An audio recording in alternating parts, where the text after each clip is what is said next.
Hi there, and welcome back to the Adulting is Easy podcast, where we make adulting easier by making money easier. This is your host, Lauren, and I'm joined today by my sister, Jenny.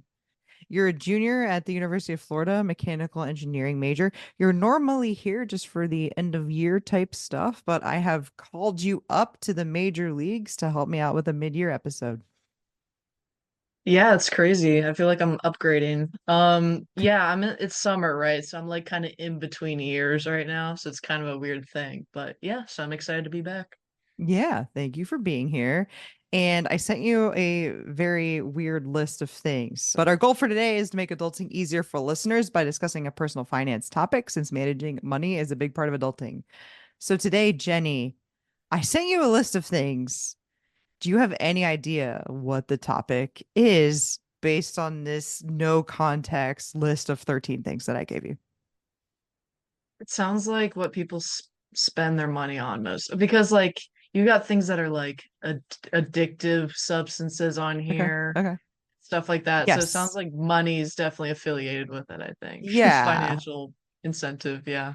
Well, of course it's money. It's adulting is Yeah, easy. well, yeah, that's not really good guess, but like I think I'm right, so it's a safe guess at You're right. least. You're right. And this might be a little off the rails because we are recording in the evening. And so I've had some wine. So it's going to be a little bit of a loosey goosey episode today. But we're going to be discussing small things to look for in your budget that add up. And you could potentially try to cut them out if you want to spend less. And so I've read a few books by this guy named David Bach, Bach. I read Smart Couples Finish Rich. I read Automatic Millionaire. And now I'm reading Start Late, Finish Rich. He is the creator of this idea called the latte factor. Have you heard of it? Is that what's the word for a word that each letter stands for something? Is Oh, that what like an it is? acronym? A No, it's not. mnemonic? Is it mnemonic? Is that what it is? Is it I think mnemonic? that's what that means. Mnemonic, yeah, I think. Okay, So it's sure. not. Okay, I was It's wrong. not. Okay. No, it's actually about lattes. And so what he kind of you've probably seen this before, but he pioneered this idea of stop going out to Starbucks for coffee, start making your coffee at home, save $5 a day, put that $5 a day in your retirement account, and you'll be a millionaire, right? Like that was his kind of thing. But it doesn't have to be coffee, but it's just called the latte factor. It's called look at your budget and see what you can cut out. And so I was reading that book and I was thinking, you know what? Let's talk about some of those things. What do you think? That's awesome. I do that calculation in my head. Like, on campus, there's a Starbucks in every library. It's very enticing. They really try to get you in there. And I go and buy Lady Grey tea at the Walmart. That's like I get the big box, so like 50 piece, like, and I just drink that. I just because I know people who drink a Starbucks drink every single they have to, or else they get like literal withdrawals, right? So they're like dependent on it, like they just can't get out of it now. So it's like I really try to stay away from Starbucks as much as I can. Yeah, it's a good example. And I love tea. I drink tea, and you know how I am. I just go to a restaurant and I just ask for hot water and I bring my own tea bag. Very Hmm. rarely do they charge for hot water. So I save a lot of money that way. Yeah, no, that's great. Okay, so I used a few different sources. I will put these in the show notes. One is US News, one is becomingminimalist.com, one is Money Talks News, and this is sort of how I compiled this list. And then I also have some individual statistics, and I will just kind of cite where I got those as we go. Does that sound good? Okay, so number one is subscriptions. I think if you asked most people that are listening, and even me, I had to like go back and look as I was writing this, how many subscriptions do you have? I think people would be wrong with that number. And so I wanted to ask you, Jenny, on average, how many subscriptions do you think Americans have? 6. No, actually, I'm gonna go up. I'm gonna say 12. Oh, wow. Okay, you were closer for 4.5 is what it says. For 924 per year, $924 per year, which I thought was low. So we have Prime, That's nuts. Spotify, which you use our Spotify, YouTube TV, Bally, and Netflix. And YouTube TV is like $95 a month. I don't know if that doesn't count as a subscription because we don't have cable because we have YouTube TV, but I thought the 924 Mm. per year. sounded kind of low, but it's basically this idea of make sure every month or at least periodically you are looking at your transactions on your credit card or your debit card. Make sure you know what your subscriptions are because you may be paying for things that you don't even know that you're paying for that you used to use that you thought you canceled and you're not using it anymore. I used to use Lapo to schedule tweets and I paid for 3 extra months after I switched to Hype Fury because I just forgot about it. So I lost $30 by not looking at my own subscriptions recently. So Mhm. Yeah.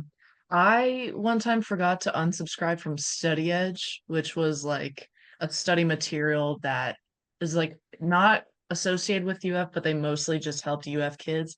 It was like $50 a month or something, but I forgot at one point that I was subscribed to it. It was a monthly service. And I emailed them. I was like, "Hey, do you think I could get my money back for this?" And they got my money back. I was like, "I really appreciate that. Thank you. You're a great service. I'm gonna recommend you to other people." this podcast sponsored by Study Edge. But that's an excellent example and that's a great point because it's like just call and ask. You have nothing to lose when you cancel. Hmm. Like, hey, I forgot about this. I'm going to cancel now. Is there anything else you can do? Or sometimes it might be like you're like, I like the subscription, but it's worth like $3 a month to me, not 10. Call them, threaten to cancel, and see if they'll give you it for $3 instead or something like that. So that's a Yeah. good point. Yeah. Number two on my list that I created today is delivery memberships. And this is like the instant carts of the world or Amazon Prime or things like what are you paying for that you may not potentially need? And so I looked this up, Jenny. How much do you think Americans spend weekly on food delivery? Would this also be like Uber Eats and Yeah. like just like pizza chains and stuff like everything? Like on the delivery portion of it, not the food. Oh, $20. Like the That's pretty good. service charge for like, yeah, yeah, I don't know, $20. That's pretty good. I don't know if I cited my stat for that first one with the subscriptions, but 4.5 on average. That's Yahoo Finance. This is from Circuit. Americans spend $37.28 weekly on food delivery. That's $152 per month. So ask Mhm. yourself this question. Don't cut out delivery altogether, but instead of $150 a month, can I do 100? And can I invest that 50? These are the kind of questions Mhm. that you should be asking as you look at your budget. Right. I try to balance out like, okay, time and gas versus whatever the service charge is. I used Instacart one time. I used it one time. I got all my groceries. They were all wrong, like almost all of them. Like if I tried to get like the blueberry part or whatever, it was strawberry. Like everything was different. I was like, I'm not doing that. I'm just gonna go get my own groceries. I don't want this stuff. Like every time we ever ordered a pizza, I went and picked it up. That's just how it I know is. So mom and dad will not pay for pizza delivery. We happily do. It's like $3. We're like, I I am not leaving this couch. yeah, I guess this is how I'm raised, but like number two definitely does not really apply to me. Pretty much No, not at all. I don't no. Uber Eats. People will get Uber Eats, like we'll be hanging out and they'll be like, "Hey, let's Uber Eats." I'm like, well, "I'll just go pick it up. It's fine. Don't worry about it." Like Yeah, yeah, yeah. No, mom and I can dad will go do not. that. No, they will not do that. And mom and dad, what's funny about them is like if you're on the way to their house, they'll be like, "Hey, can you pick me something up?" And so like you become the delivery service, Hmm. like Yeah. Culver's or Chick-fil-A or something like that. Yeah, I know. I'm aware of that. Well, now dad has the excuse because he's injured, but I before. know. I don't think I've talked about it on here, but yeah, our dad Oh tore his yeah. Achilles playing pickleball after he retired. So he's laid Yeah, up. It's his right foot, so he can't drive. he's talked to me about that. He thinks he's gonna be driving. He's just gonna, left foot it. So we'll see how that Yeah, I goes. did that before. I hurt my right foot in college and I did drive left foot and I like totally bumped this guy's bumper by accident because I was driving left foot. Oh, you need to tell him that. So you get to He dissuade knows. him. He's He gonna he's knows. gonna take Dad knows. He had to pay to buff it out. It was only like $60 or something, but yeah, oh wow. maybe I'll It's remind nuts him. though. Yeah. Okay, number three potential item from the latte factor is bank fees. So there's a ton of different kinds of bank fees. There's annual fees. There's fees for if you don't have a minimum account balance or if you don't have direct deposit going in there. There's also overdraft fees, and that's kind of the big one that people think about. So here's a crazy stat, Jenny, from the Consumer Financial Protection Bureau. A majority of overdrafts, 70%, are charged to customers with average account balances between $237 and $439. So people with that's relatively low account balances pay Hmm. 70% of overdraft fees. So pay attention to those things, pay attention to your balances, know what your bank rules are. Also, I think potentially we should get some legislation in place to stop these from happening because that's BS. But the other side of it is if you do get hit with a fee from your bank, I have forgotten to pay my credit card a couple of times in the last couple of years and I've called, they've waived the interest and they've waived the late fee on my credit card. Call and ask. Like you were saying, Jenny, about Study Edge, call and ask doesn't hurt. A lot of times they have a budget for each customer that they are allowed to refund fees for. Wow. So does that mean like your credit score won't get hit as hard? Or would it not get hit at all then if they were able to like waive all that other I stuff? don't think in my case, I mean, an overdraft that won't hit your credit because that's not reporting to the credit bureau, as far as I know. And for me, it didn't because it would be like by a couple of days, and they're just not gonna report that. It's never Mm. hurt me to have that happen. Okay. But Okay. you do need to pay the minimum, like on your credit card at least, so that it doesn't go report to the credit bureaus. Hmm. It's like a negative thing. But every time I've caught it, it's been like a day or two late. But I mean, I've gotten as much as like $75 refunded. So thanks, Bank of America. Awesome. All right, so that's bank fees. So keep an eye on those and try to keep those to a minimum and call. Don't be afraid to call. All right. Sponsorship drop, Bank of America. This does sound like I'm sponsored by all these. This is an unsponsored episode, like all of them have been in 2024.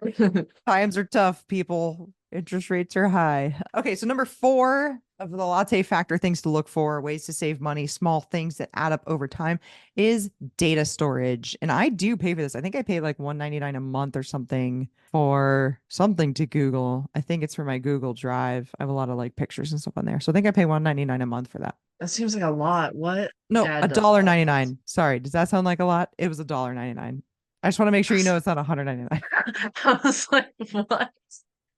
It's like nothing's So worth your that much face, money. this is an audio I should be medium, but drinking right now. I'm not even drink. You think I'm the one drinking here? I I'm was not like, wow, drinking. I'm 199. not drinking. I'm having mine. Oh, sorry. Sorry about that. But this, so according to ConnectBit, let me see, can I make this a trivia question? No, there's no way.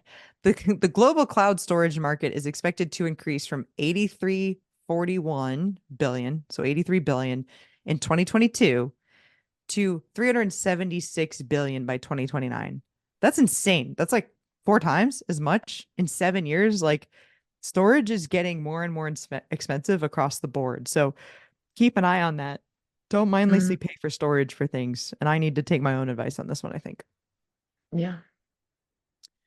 All right, T number five. Again, we're doing a custom made adulting is easy list here of small things that can add up over time. Physical storage. I didn't see this on any of the lists, but I added it myself. So we're talking about data storage that's paying Google and the cloud and all of these things, but also physical storage. So according to urban and tech writer Patrick Sisson, 1 in 11 Americans pays an average of blank per month to use self-storage, finding a place for the all the material overflow of the American dream. How much, Jenny? 1 in 11 Americans pays an average of blank per month using self-storage. Again, something I've never had to worry about, but well, you have to like factor in like AC and stuff because they probably keep that stuff. They don't. They don't keep it cool. I Some don't people know. do. 150 bucks. That's pretty close. 9114. Okay. We Okay. got a storage unit. We were going to furnish our three units at the same time. And Hmm. so for a few months, we just like collected mostly used furniture from the Tri-County area where we live, put it in a storage unit, then hired a moving company to move it into those three units at the same time. And it was definitely more than that. It was like 200 or 300 bucks a month. We did it for like 2 months, so it wasn't a big That's deal, but nuts. It's crazy too because how like how many months do you have to store something until you've paid more for the stuff than it's worth? It's like it I would have know. been better to sell all of that stuff immediately and then buy all new stuff when you're ready for it rather than have it in storage. They don't think about that. They definitely don't think. Well, I wonder about like holiday stuff. Like Yeah. I don't know People if do that. people use them Yeah. just for that, which means Yeah. like all year round, all the time. They would just Yep. keep all that stuff in there. Yes. But Now, here's like I guess like the flip side of that is instead of having a bigger house, can you store some stuff somewhere else and say have like a studio apartment instead of a three-bedroom house and it's actually cheaper per square foot to have a storage unit and that. I guess there's potentially an argument to be made there. right, right. I wonder like you're saying how like the data storage industry is kind of skyrocketing, and I wonder like I feel like I'm seeing a lot more of these warehouses lately. Just like new buildings just like popping up out of nowhere, these Yeah, big there's warehouses. Like I think this is a warehouses. relatively new thing. No, for sure. There's more and more warehouses. There's more and more self-storage, and there's these things they call contractor garages. And those are sort of big storage units that are like somewhat finished on the inside, air conditioned, and have a half bathroom in it. So they have like a toilet and a sink. And the idea is, say, like a mechanic or a contractor or something rents that out and that's their space. And the idea is like it's not really front facing. There you don't need a bunch of parking spaces. You don't need handicap accessible things. Like it's not like public is coming and going, supposedly, and those are going off the chain. I think there's a little bit of a bubble in those areas, but I guess an increase in supply doesn't necessarily mean there's a bubble, but it seems like a lot of people are getting into those spaces. Interesting. All right, number 6, warranties. So, do you ever get this, Jen, when you like go to Walmart or something and you buy like a toaster and then they're like, "Do you want the protection plan for 2.99? It protects it for 1 year or whatever in case something happens to your freaking toaster." Do you ever see that? I haven't seen it on a toaster, I don't think. Okay, I might be making that up, but I mean, I went the other day and I no, yeah, I think they were offering it for like a blender, a mixer, like random small items when we were just at the apartment building. Some of those things that I bought for that unit, it was like, do you want the 2-year protection plan for 2.99? And according to various sources that I checked today, these warranties are basically a waste. The contracts are confusingly written and basically designed, of course, not to cover anything. Also, I think we should apply logic in these situations. Like, do you really want to pay 2.99 to protect a $25 toaster? Or if you just never do that, you can afford to just replace the toaster if it breaks. You know what I Yeah. mean? Yeah, I So get it's it. almost like if you just never buy them, then you can just replace everything that breaks. I mean, they have it for like vacuums and grills and remote control cars and stuff. And it's just like generally, I don't think you're going to get coverage for any of these things. And I think they can be quite a waste. So my personal preference is to not buy any of these things. And I also don't buy like home warranties when I buy a house. I don't buy extended warranties on vehicles or anything. Basically, I feel like my philosophy is if I choose to self-insure all of these different things, I will come out more ahead in the end. Right. The theme here is mindful spending, not mindless spending, not don't go on autopilot, don't let your expenses just happen to you over and over every single month. Take a look at these things and pay attention to what you're spending. And if you need it, you need it, but let's not confuse needs and wants, you know? Right. Right. Be a proactive spender. All right, number 7 of 13 on my little list here is Pricey gyms. So gyms, I think it's pretty well known that the gym business model relies on not everybody that pays going. Mm-hmm. It can't. You cannot have, I don't know what the average gym is. Let's say the average gym is 1,000 people. You could not have those 1,000 people cycling through that gym 3 times a week. They Mm-hmm. rely on the fact that a small percentage of people are going to use their gym memberships. That's sort of a different topic than what I'm talking about here. I mean, I'm talking those like crazy expensive gyms. So for example, here where I live, I think you went with us one time to that yoga studio, and the classes Hmm. were, it was $200 a month at the time. This is 4 years ago. It was $2 a month at the time, $200 a month, unlimited yoga per person. So if my husband and I both wanted to do unlimited yoga, it'd be $400 a month. Okay. We didn't do that because we move around a lot. We're not always home. We're like, we're never going to do that. But so we'll just pay out of pocket when we go. And it was $13 per person. So it was $26 for the two of us to go to a single class, which is pretty pricey, but we would do it. She raised the price very shortly after we started going to $17 per person. And I was like, Eric, we cannot spend $34 every time we go to one of these classes. And we Hmm. certainly can't afford to spend $200 a month on this stuff, right? So that's Yeah. just what I was thinking about when one of the lists that I looked at. Again, I'll put those links in the show notes, but this unlimited yoga gym, I mean, that's $2,400 a year. That's $4,800 a year for the two of us to have unlimited yoga at this place. Like, just try to decide, do I need that, or can I go to, for example, Anytime Fitness for $30 a month and do my yoga for free on YouTube or something like that? Right. I automatically thought like, Planet Fitness I think is like the cheapest one overall, stuff like that. But like I have friends who go to like Orange Theory and like I guess it's like, do you really need the smaller studios? I think that's generally what it is. It's like just the smaller studios. They got like the sauna and stuff in the back and like the heat room or whatever. It's like you don't need that stuff unless you do. But like Right. I don't think I I would. think that's the answer with everything. Like, you don't need this unless you do. Like, just pay attention to what you need and what you don't need. And if you're living paycheck to paycheck and you're struggling, you need to look yourself in the mirror and make some very tough decisions about, what can I cut out? I mean, really, truly, if you're maxing out your Roth IRA and you're maxing out your employer match on your 401k and you're set to be a millionaire or multimillionaire when you're 65 and you retire and you're good with that, then fine. I think that's a different conversation than you're living paycheck to paycheck and you're trying to look me in my eye and tell me you need to spend $200 or $400 a month on this special yoga studio. Hmm. Agree. All right, number 8. Here's a good one. So cigarettes and other vices. As I sip my wine, I I feel know like I'm a no very such thing. Sips my tea. I feel like I'm a very conscious spender when it comes to wine. I am aware of how much it costs, and I have accepted that something that I like, something that I enjoy is wine, and I'm gonna buy it. And that's what we're talking about. Mindful spending, spending according to your values, what you like, what you love, that's fine. Me and Jenny, we're going to Sonoma in a couple months. We're going to drink some wine. We like wine, Right. right? Now, cigarettes. Do you know how much cigarettes are per pack? I do not. I would say maybe like $8. That's pretty close. But the stuff Really? that I was seeing was around $10. I think it depends on Okay. the state. I'll ask you this question.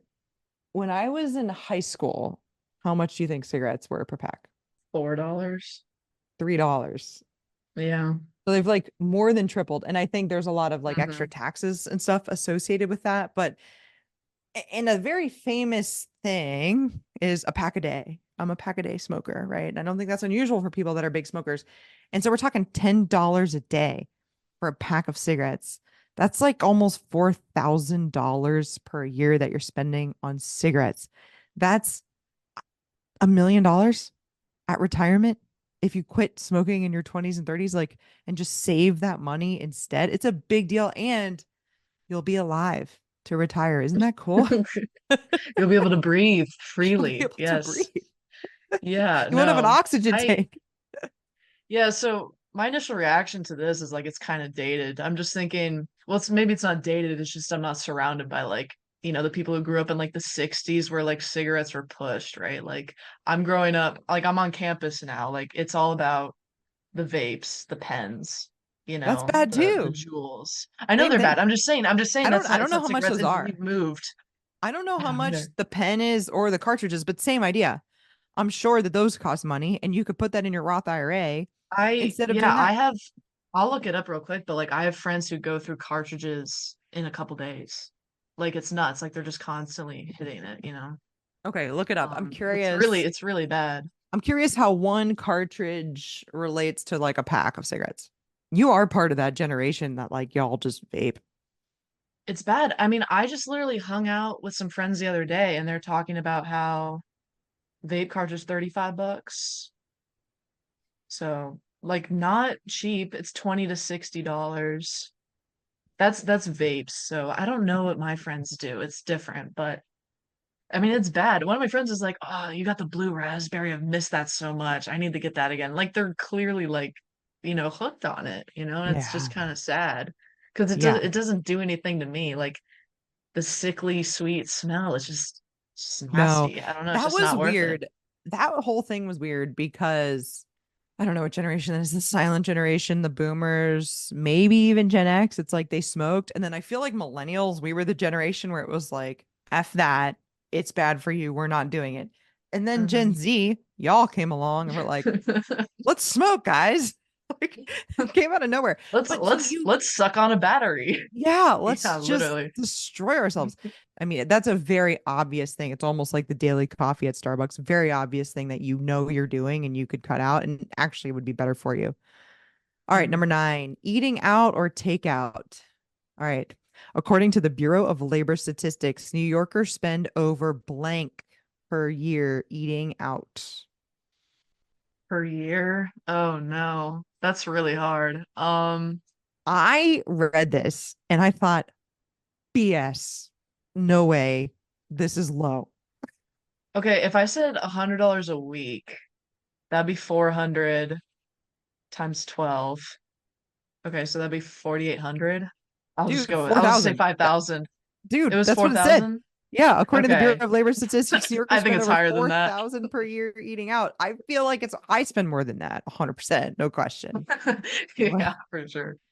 But again, we know it, we like it. It's what we do. It's two of us. We have no dependents. It's fine. Hmm. But yeah, eating out, this goes a little bit with like the food delivery, the Uber Eats stuff we were talking about earlier, but it really adds up.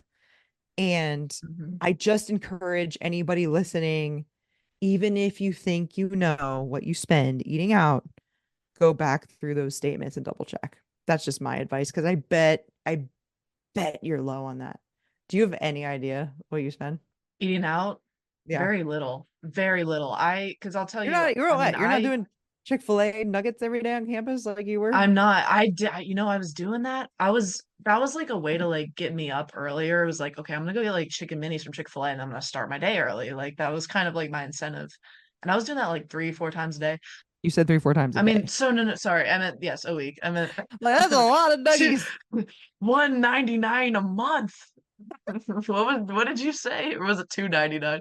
I said $300 199, for but I meant storage a a month. dollar Yeah. 90. Yes, I meant 3 to 4 times a week. And I was also, and you know what? The Starbucks thing, I was like, oh, Starbucks is so bad. And then I would go get my $6 boba drink like every day, or like almost every day, because I was like, I just love that stuff. And I cut both out almost entirely. Along with all my roommates too, we all meal prep. Not a whole week, but I'd say like 4 or 5 days. Like if I do my minestrone soup, that would be like 9 days, like a long time. And then when I go out, I'll go out with like Ella or something, and we'll just do like steak and shake or something. I don't get all dolled up really and do something like that. Um, yeah, special events. I went out for a birthday with someone to a Dragonfly, like the nice sushi restaurant. Like Dude, I so, love Dragonfly. you know, I know. I always So want to it's go for my definitely. birthday. Dude, this year we're going for my birthday. If I'm up there, we're doing it. I don't even care if we I have to know wait you till wanted to after. do that before. Yeah, we can do Yeah, that. we're doing it. I'm putting my I would foot love down. to. I don't care if dad is antsy. If he's still gimpy, he's going to be stuck anyways. So, Yeah, he wants to go to Sunny's, I'm sure. we're That's not what he's doing gonna do. my freaking birthday. Okay. So that was number 9. Number 10 is coffee. Latte factor. Finally, number 10, we're hitting a coffee. All right. According to Statista, blank percent of Americans spend more than $40 per month on coffee at a coffee shop. What percent of Americans spend more than $40 per month on coffee at a coffee shop? 60. 11. That's nuts. Again, I think that's just some bias because I'm in a college town where it's definitely above 11%. It's probably 70% or 60%, I in thought it would be Gainesville. 11% have one every day. Yeah, That's what I for thought too. sure. Yeah, For I sure. know. I know. But if you're I'm part of that stunned. 11%, look in the mirror. Ask yourself, can I save money on that? I don't care what the rewards say. All right, number 11, shopping online. So, according to CNBC, customers who aren't Amazon Prime members spend an average of $38 per month. Members of the subscription shopping service spend an average of blank per month. So if you don't have Amazon Prime, you only spend $38 on Amazon per month. If you do have Amazon Prime, you spend what? 70. Oh, not bad. 110. But Okay. like so like three times as much basically. More than double. Yeah, a lot. 1,320 per year. I also thought this was low. I think I may spend a lot of money. I'm not sure, but a lot of what I buy on Amazon is for the short-term rentals. So I will, to my defense, say I'm buying like a lot of coffee and washcloths and toilet paper and paper towels Hmm. and stuff like that. So I spend a lot more than that. But it is interesting. So you're spending like $139 a year on Amazon Prime, and then you're spending basically, say, $70 more per month than the people that don't have Amazon Prime. So it's kind of a double whammy. So just something to really truly think about there. Yeah. So for Amazon Prime, what do you get? Like free shipping? Do you get other benefits? I don't really know. I guess you get like the Prime movies and stuff and Oh, shows. that? Oh, okay. Okay. Okay. I need Amazon. I will never go away from Amazon Prime. Like I can't Hmm. imagine how I would get supplies to my STRs without Amazon Prime. I cannot imagine. Doesn't our whole family use like one account, Not like me. I have grandma's my own. account? You go ahead and Well, out yeah, but everybody. like I also have my own Netflix and my own Spotify. I want to listen. If you're listening, FBI, I would like to put on the record that I have all of my own subscriptions. Thank you. I wouldn't survive without that Spotify account. I gotta be so for real. Okay, number 12. There's 13 on here. So number 12, this was one I did not think about, but it showed up on these lists was apps, like phone apps. So, according to WiFiTalents.com, mobile users in the US spent an average of blank per month on in app purchases in gaming apps in 2021. In-app purchases. How much money in 2021 per month did Americans spend on in app purchases in gaming apps? Oh, you know what that is? That's like the Clash of Clans people and stuff. Because they Yeah, spend a lot. They spend a lot, I bet. Oh, you average that out though. I feel like a lot of people don't spend anything. So, I no, spent no, you are a blue check on Twitter, aren't you? That counts. I don't That counts. that's not an in-app That purchase. counts. Okay. That's an app though, and it's a Twitter pays me purchase. more than that. Okay, okay. God, that's really hard. I'm gonna get this really wrong. $40. You're doing better at this than I would have done if I was guessing. 79.76 per month Almost in exactly in-app double. purchases. Hmm. There are no words to how many ads I will watch so I don't have to spend money in an app. I never do. I mean I literally never do. Ever, ever, ever, ever. You should see me in Duolingo. It's like boom, boom, boom, boom, That's boom, boom, bizarre. boom. When I'm just watching, I'm just watching the ad. Yeah. I can't relate to that at all. I think I've purchased one app in my entire life. So, and I don't know. Of course And I this don't is buy not just anything that. in This app. is like in-app purchases. Mm-hmm. Like Mm-hmm. over and over in the Yeah. same one, not buying new ones. Maybe I've bought an app. I might have bought an app at some point. I can't think of what it was. I can't think of what that would be other than like just entertainment, like games. I can't think of I what you think would it's buy if it's not a to game skip thing. to skip ads, maybe different skins, maybe gems or money from the ad. I don't know. I have no I don't know. I'm not an app. Yeah. Classic Class. I mean, I know people, friends who spent hundreds and hundreds of dollars on Clash of Clans and stuff like that. That's Like people crazy. take that stuff seriously. Yeah. That's insane. Okay.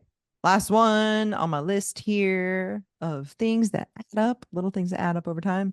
Lottery tickets. So this is just a stat I'm going to read, and this is from Vox. The real moneymaker is a player base that is disproportionately lower income, less educated, non-white, and male. 1 in 8 Americans buy a lottery ticket once a week, and those groups are disproportionately represented in that group. As much as 70 to 80% of total national lottery sales come from the top 20 to 30% of lottery players. So the people that are playing the lottery, they are less educated, non-white male, and they are buying the vast majority of these tickets. And so, guys, the odds are not in your favor, to quote the Hunger Games. I mean, it is a minuscule chance that you win this thing. The chances of you putting that money somewhere else and it doing better for you, like your retirement accounts, a brokerage account, some sort of investment, significantly, significantly higher. So if you are a regular lottery ticket buyer, look at that number and really ask yourself if it's worth it. Mhm. And then on the flip side, a lot of people who do win the lottery, it's not the paradise they were expecting. That your life changes very quickly. And like you should look up the regret rate of winning the lottery. It's surprisingly high. Like, no, I don't think that would ever be worth it. For sure. And if you haven't learned good money habits before you have the money, you're not going to magically know them when you do have it. And so they Hmm. end up winning and losing it right away and getting really depressed about it. So, just to summarize that, Jenny, do you want to summarize that list and run through it with people? Of the 13, number one was subscriptions. Number two was delivery memberships like Prime or Instacart. Number three was bank fees. Number four was data storage. Number five was physical storage. Number six was insurance and warranties. Number seven was pricey gyms. Number eight was cigarettes or vapes. Number nine was eating out or takeout. Number 10 is coffee. Number 11 is shopping online, mostly Amazon. Number 12 is apps. Number 13 was lottery tickets. Yep. So, this episode, please take with you that you may not know everything that you're spending. You may have a general idea, but I highly encourage you to audit those monthly expenses. At least do it once, look back and see if you're spending money on these things and see if it's actually the right amount of money that you want to be spending on these things. So, guys, you can follow me on Twitter at Adulting is Easy or Instagram at Adulting is Easy Real. I started a YouTube channel too at Adulting is Easy. If you liked this episode, come check out some of those end of the year review episodes with Jenny. Jen, thanks for being here. I'm so happy to be back. This was actually a lot of fun. I really enjoyed this. This is cool. I hope my 2 cents were helpful to the other college kids, especially listening to this. I love it. And we started Adulting is Easy 5 years ago. So you were what, 16 back then? So Wow, that's yeah, nuts. I know. Thanks again for listening, everybody. Hopefully, Jenny and I have made adulting a little easier for you.